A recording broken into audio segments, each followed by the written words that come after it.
Well, many of his critics saying it's going to be even more difficult for him to do that now, Juliana. He's lost 3 seats compared to his tally back in April, and there's no clear way for him to form a governing majority, even with the support of parties that might, in principle, be prepared to work with him.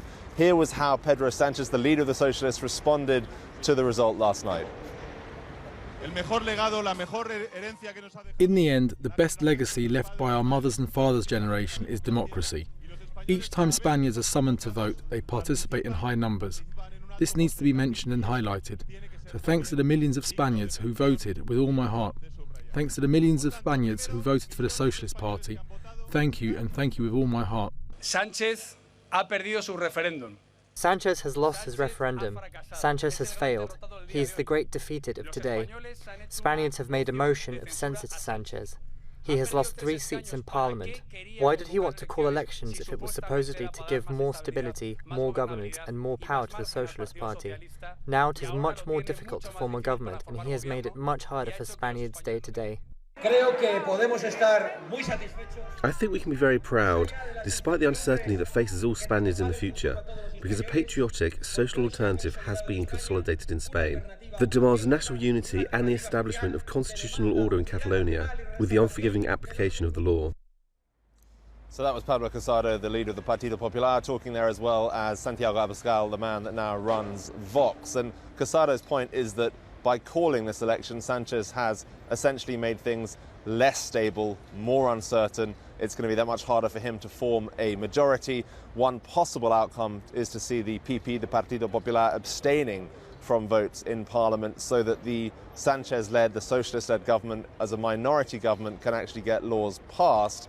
Vox, though, you know, we've seen their vote numbers jump more than double over the course of the last 8 or 9 months. And don't forget, guys, just a year ago, they weren't on a ballot paper anywhere. They came out of almost nowhere in that Andalusian local election last December, and yet here they are as the 3rd largest bloc, this far-right party, anti-immigrant party, Eurosceptic party, very importantly.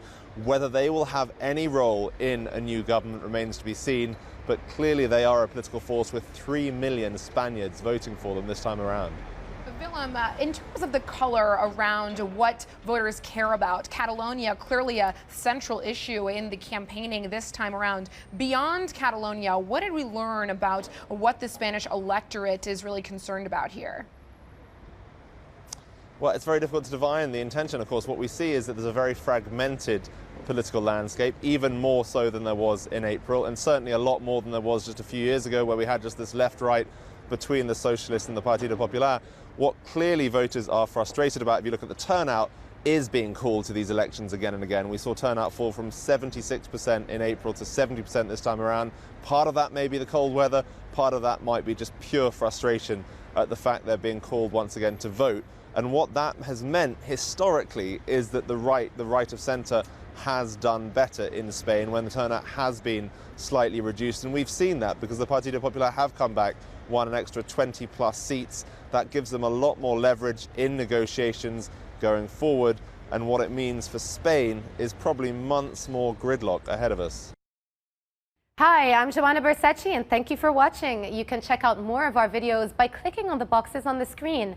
And don't forget to subscribe to our channel for more from CNBC International. Thank you for watching.